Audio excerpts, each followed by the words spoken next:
So the thing that jumps out to me as being different is the complexity in behavioral health. When behavioral health, at least my entry point in it, began about 20 years ago, it was a simpler business. It was an informal, more informal than a hospital setting. And from a regulatory standpoint, that could more easily be implemented with the services provided and all the patient care and reimbursement, issues could be addressed with a more entrepreneurial small business environment. And that still is, I think, in a large part, the story of people who come into behavioral health as operators. People are mission driven for sure. People see an opportunity to help people, and a lot of people identify with that, as do I. But what has changed from that business environment is that the increasing need for services that we can all see through society has created great opportunity for a healthcare provider to provide those services, which is wonderful. The environment for treatment, I don't know if it's ever been better. The stigma around coming into treatment is way lower. It used to be a real issue. I haven't heard anybody talk about stigma around treatment. Treatment seems to be a very positive thing that people get involved in doing. The reimbursement has been greatly improved by the Affordable Care Act and mental health parity. So commercial payers are increasingly paying for this. Medicaid is paying for this. And that's all to the good. But with that opportunity comes some greater legal complexity where you have to answer to some of those stakeholders. And a few of the places that comes in is regulation. Regulation has become stricter. In fact, we just saw last year a whole new set of regulations at the federal level aimed specifically at the behavioral health business, drug and alcohol treatment providers. It was the Eliminating Kickbacks and Recovery Act that was tagged into the opioid legislation at the federal level, which basically says that you can't pay anybody for a referral. You can't pay for patient brokering. It was intended to stamp out patient brokering, which I think everybody can agree, bad practice. Only, less ethical providers would ever do such a thing.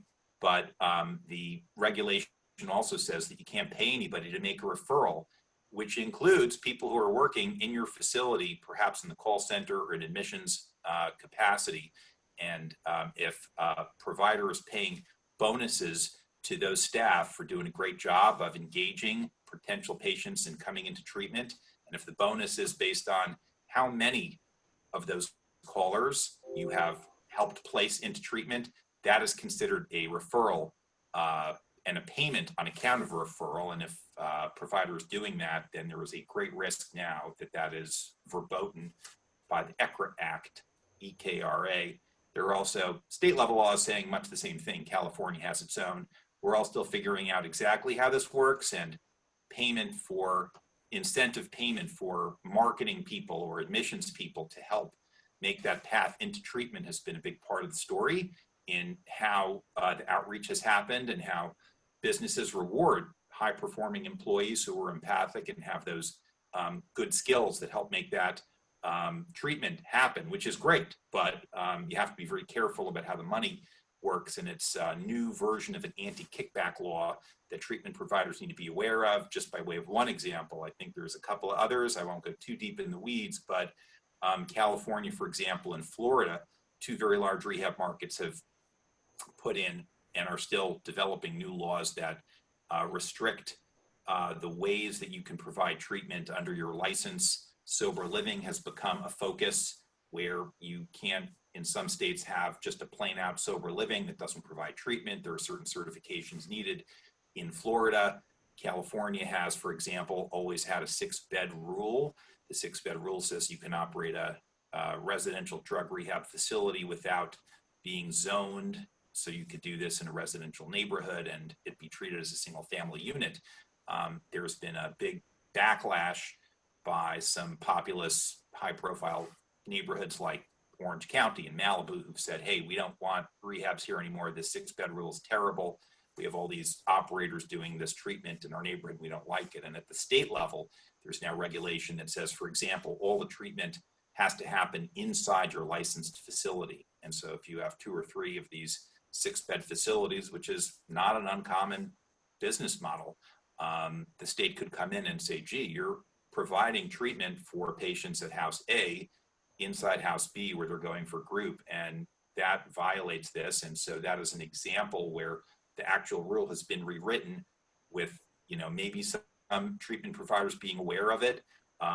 But I think more likely, and the majority of treatment providers learn about this if they are getting a survey and their surveyor writes them up for this, and then they have to go and figure out, well, gee, how do we comply? And so I would say the climate on regulation has changed. And the last thing I'll say about the climate of regulation is that even where the laws have not yet changed, the response of regulators has been much different than it had been a couple of years ago. We've represented clients who've had patient care incidents where in the past, if an unfortunate patient care incident happens, but the facility mostly followed its regulations and absent some egregious oversights that came to light in a state investigation, generally speaking, you might get a corrective action plan and be able to continue operating with some process improvements. We've seen the state take a much harder line and find, things that maybe in the past weren't as significant for them and use that as a basis for suspensions or revocations of licenses. I would say that has been driven by greater awareness that this is an industry that is, yes, doing a lot of good work for people who really need it, but there has been greater notice of the crisis and maybe some of the abuses that unethical providers have engaged in, and that's put pressure on the regulators to stamp them out. And I think there is some over-regulation happening now, and certainly stricter practices than you've seen in the past. I think for situations like that, people should be aware that you're operating in a different environment now than perhaps you were in the past. All of that is both sort of fascinating, and I want to dive into a few specific things that you mentioned in a little bit more detail, but also like really important information for folks out there who are operating these treatment facilities. I think the first thing that you mentioned that I want to sort of pick up on a little bit is, reminds me a little bit of a quote. I think it was President Obama who said back in the day, 5 or 6 years ago, when there were some various sort of not related to treatment, he was talking about some of the bad stuff that's going on. There's poverty, there's disease, there's war in the world.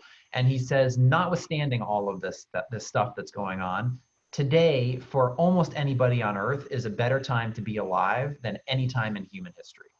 That really resonated with me when he said it. And it really resonates with me in the context of behavioral health, because, I think where you started was exactly sort of in that spirit, which is to say that more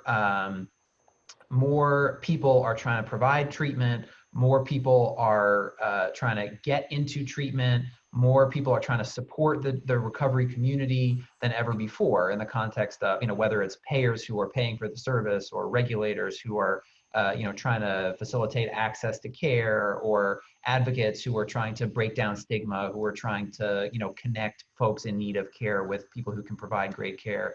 So I do think that, I appreciated your sort of starting with that and your emphasis on that, because I think it's a really important story. A lot of what we talk about in these conversations, but also what we talk about day to day with our clients, because of the nature of what we do, tends to be oriented around issues, right? In my case, it's, I'm not collecting enough cash. How can you help me collect more cash? In your case, it might be, I'm getting sued, or I have a regulatory issue. How can you help me resolve this, problem? But I do think it's important to sort of keep in mind, like, look, obviously, regrettably, there's a massive need for behavioral health services. But on the other hand, the environment for providing behavioral health services, is very supportive, and there's a lot of opportunity to do great work in the field. I totally agree. And the flip side of that, with a couple of other examples that we can go into, and certainly, circle back to some that, were mentioned, is that, with those great opportunities do come some new challenges. And it's because of the convergence of those same factors having created an industry that is now a higher profile priority, and things that may have previously happened either under the radar or were treated at a different level of standard, sort of industry business practices that were not sufficiently, maybe not as buttoned up as they might be in a major healthcare hospital setting, who are accustomed to operating with much stricter oversight and regulation. Behavioral health providers are becoming more like that, and that's being driven by some of the factors just discussed. Larger market size, larger number of patients, larger reimbursement and regulatory relationships that you're navigating, and certainly it will play out in sort of another key area, which is reimbursement.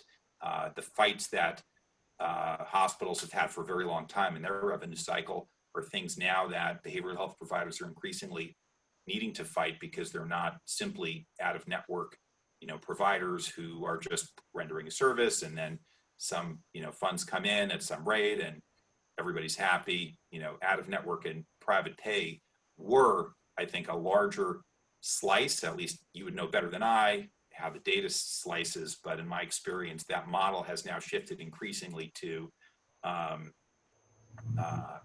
managed care contract based. So managed care contracts are, I think, very desirable if you're in that line to get that share of revenue and that patient stream.